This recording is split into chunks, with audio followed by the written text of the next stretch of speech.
Assalamualaikum warahmatullahi wabarakatuh. Selamat pagi anak-anakku sekalian, kelas 12 Madrasah Aliyah Negeri 1 Jombang. Bismillahirrahmanirrahim. Perkenalkan, nama saya Isna Kamalia atau biasa dipanggil dengan sebutan Bu Isna, guru geografi Madrasah Aliyah Negeri yang kita cintai ini, Madrasah Aliyah Negeri 1 Jombang. Saya akan mendampingi kalian untuk belajar geografi selama 1 tahun ke depan, atau tepatnya pada tahun ajaran 2025-2026 ini. Pertama kali saya ucapkan selamat untuk kalian semua yang sudah sampai di penghujung kelas di Madrasah Aliyah Negeri 1 Jombang ini. Dan saya mohon maaf, untuk kali ini kita belum bisa bertemu secara langsung. Mudah-mudahan dengan video pembelajaran ini kita bisa memulai belajar geografi untuk minggu ini. Baik, langsung kita mulai saja materi pertama untuk kelas 12 ini, yakni konsep wilayah dan perwilayahan dalam konsep tata ruang. Ada 5 agenda untuk bab kita kali ini. Bab yang pertama ini, yang pertama kita kenal dulu yang namanya wilayah dan perwilayahan itu apa. Terus kemudian wilayah dan perwilayahan formal maupun fungsional itu apa saja.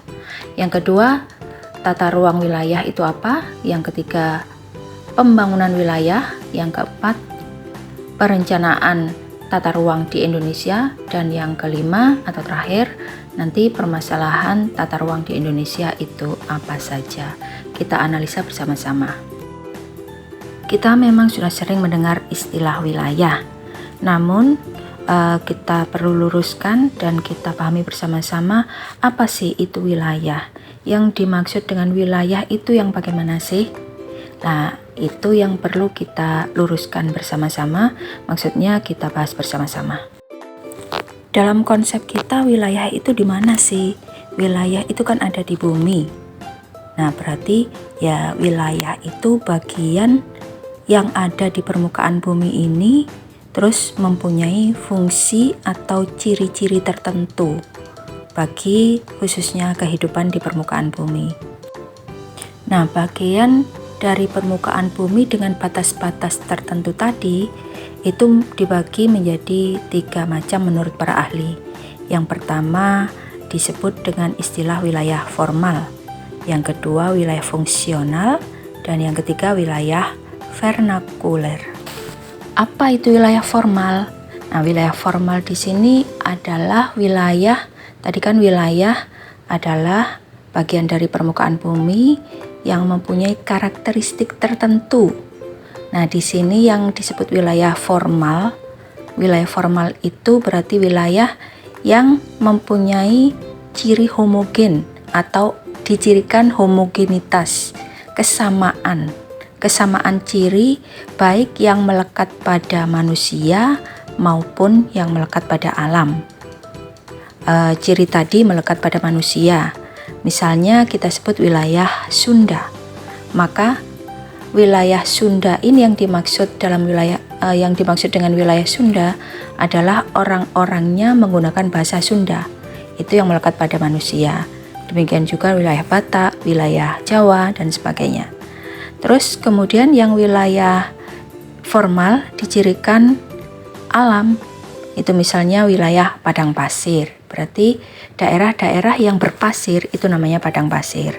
Kemudian daerah tropis atau wilayah tropis itu berarti yang secara umum itu jadi misalnya suhunya berapa, terus kemudian kelembapannya berapa, tekanan udaranya berapa, yang mengarah ke iklim tropis. Berbeda dengan yang tadi, kalau wilayah formal dicirikan dengan homogenitas, maka wilayah fungsional, wilayah yang kedua ini, dicirikan dengan heterogenitas atau adanya ketidaksamaan, baik dalam ciri-ciri ya alam maupun yang melekat pada manusia. Wilayah ini adalah atau dicirikan dengan adanya keterkaitan fungsi antara wilayah utama atau wilayah inti dengan wilayah pinggiran. Jadi wilayah inti ini bisa menarik wilayah pinggiran. Contoh misalnya wilayah kota kota-kota apapun itu ya, kota Jombang, kota Mojokerto, kota Surabaya, dan kota-kota lainnya. Atau juga misalnya wilayah perdagangan, pelabuhan, atau yang lain-lain di mana di situ ada keterikatan fungsi antara yang di tengah dengan yang di pinggir. Dan untuk wilayah yang terakhir, wilayah vernakuler, ini wilayah yang hanya ada di benaknya manusia, maksudnya yang ada di otaknya manusia. Jadi maksudnya kita menyebut wilayah Jombang ya, terus otaknya manusia yang dimaksud Jombang itu yang mana? Terus kemudian misalnya wilayah wilayah Amerika. Nah, dalam otaknya manusia yang namanya Amerika itu di mana? Langit. Yang namanya langit itu dalam otaknya manusia itu di mana? Itu namanya wilayah vernakuler. Melanjutkan yang tadi, yang namanya wilayah formal itu mempunyai ciri-ciri atau karakteristiknya. Yang pertama, tipenya homogen atau adanya homogenitas, jadi ada yang kesamaan. Kalau disebut wilayah gurun berarti pasir semua. Wilayah hutan hujan tropis berarti yang ciri-cirinya atau karakteristiknya mengarah kepada daerah atau mukanya bumi yang dipenuhi oleh pohon, kemudian pohonnya rimbun membentuk kanopi, terus kemudian curah hujannya tinggi dan sebagainya. Selain itu, wilayah formal juga mempunyai sifat statis atau adanya tidak berkembang. Maksudnya statis kan tetap, jadi tetap tidak berkembang. Contoh wilayah hutan hujan tropis, ya tetap itu wilayahnya, tidak geser ke utara atau geser ke selatan atau geser ke timur dan sebagainya. Wilayah Sunda tadi misalnya, orang-orangnya yang menggunakan bahasa Sunda akan berada di barat Pulau Jawa. Nah, tidak bergeser ke timur, itu namanya wilayahnya statis. Contoh lagi misalnya wilayah pegunungan. Nah, pegunungannya kan ya tetap itu, misalnya Pegunungan Tengger ya tetap di situ. Selanjutnya kalau wilayah fungsional lawannya yang tadi. Kalau yang wilayah formal tadi dicirikan dengan adanya homogenitas. Kalau wilayah fungsional dicirikan dengan adanya heterogenitas atau ketidaksamaan. Nah, sifatnya aktif. Kalau yang tadi sifatnya pasif, tidak berkembang, statis. Sementara kalau yang fungsional ini sifatnya aktif dan dinamis, bisa berkembang. Terus kemudian heterogen tadi ya, macam-macam.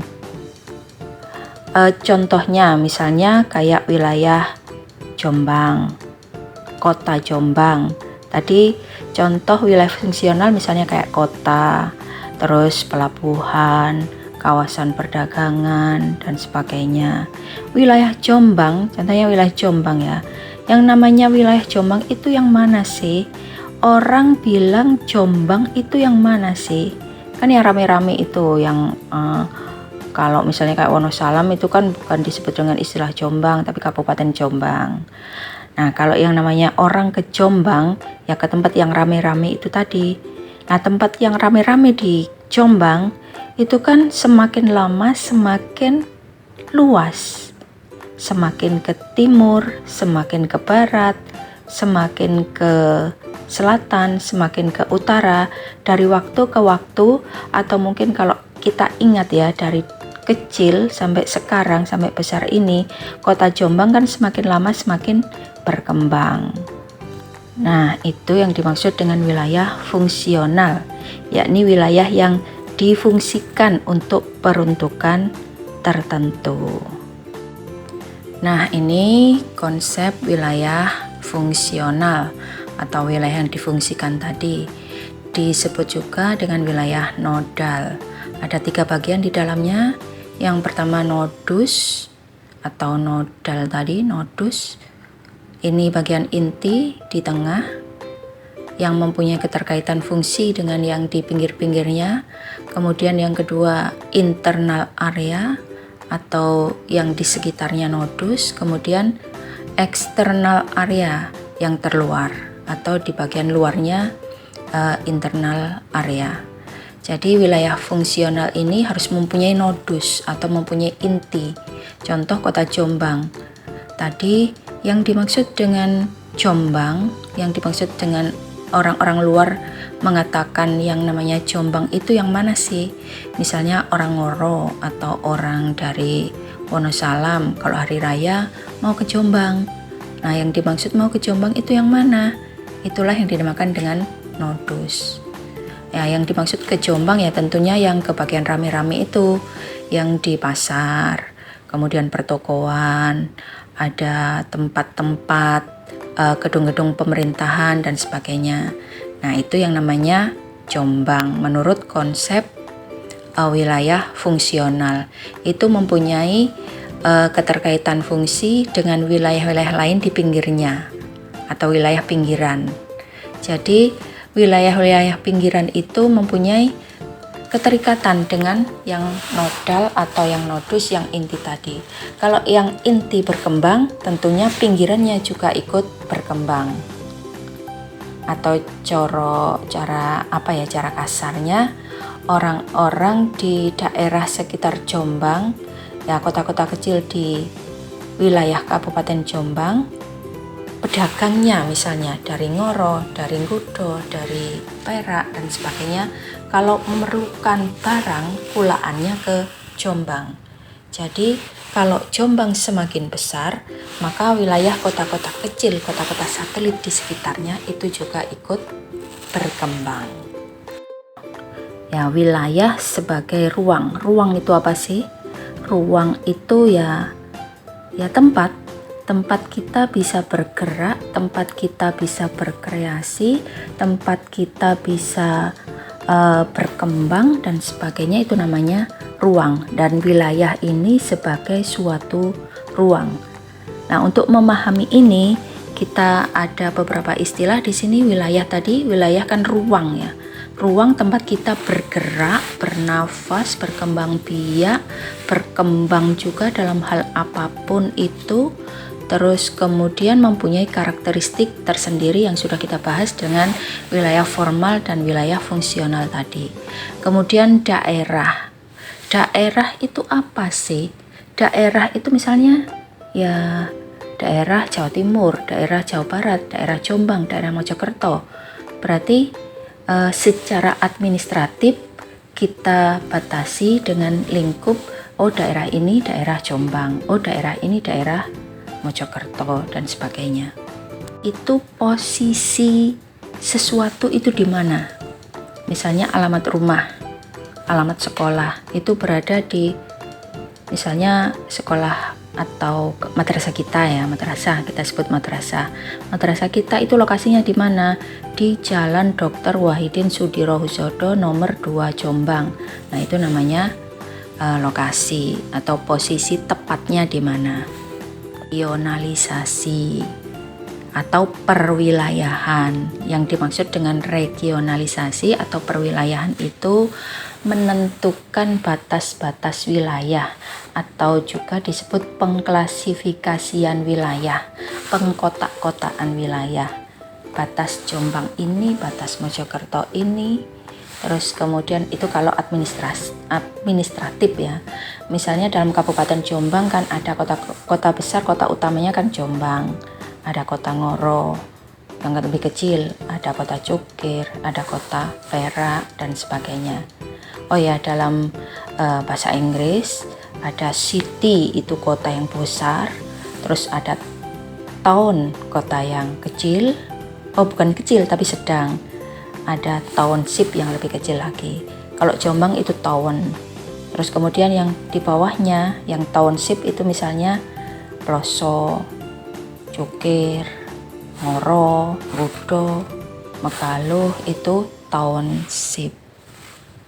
Akhir tata ruang. Tata ruang berarti penataan ruang. Nah, tata ruang di sini sebuah proses untuk menjadikan wilayah tadi bisa berfungsi secara optimal. proses strukturnya bagaimana biar lebih optimal. Nah, segala sesuatu itu biar sukses, biar bagus, itu kan harus satu direncanakan, yang kedua dilaksanakan, dan yang ketiga, yang terakhir ini harus dimonitoring, dipantau, kemudian dievaluasi. Nah, bukan hanya pada tata ruang ini, maksudnya bukan hanya pada tata ruang ini saja, tapi juga segala sesuatu itu biar sukses, biar berhasil maksimal, ya harus direncanakan dulu dengan matang, kemudian baru dilaksanakan rencana tadi, kemudian dimonitoring, kemudian dievaluasi. Kalau tidak ada yang terakhir ini nanti ya melambiar kemana-mana, maksudnya tidak sesuai dengan apa yang kita harapkan. Oke, sekarang yang terakhir ya, ini yang terakhir ya, manfaat tata ruang. Mengapa kita membutuhkan tata ruang? Nah, ini yang harus kalian jawab sendiri. Jawabannya nanti kalian ketik atau kalian tulis di kolom komentar. Jangan lupa like dan subscribe video ini. Terima kasih. Assalamualaikum warahmatullahi wabarakatuh. Oh ya, untuk tugasnya itu tadi ya, mengapa kita membutuhkan tata ruang, itu jawabannya kalian tulis di kolom komentar disertai dengan nama dan kelas. Sampai jumpa lagi.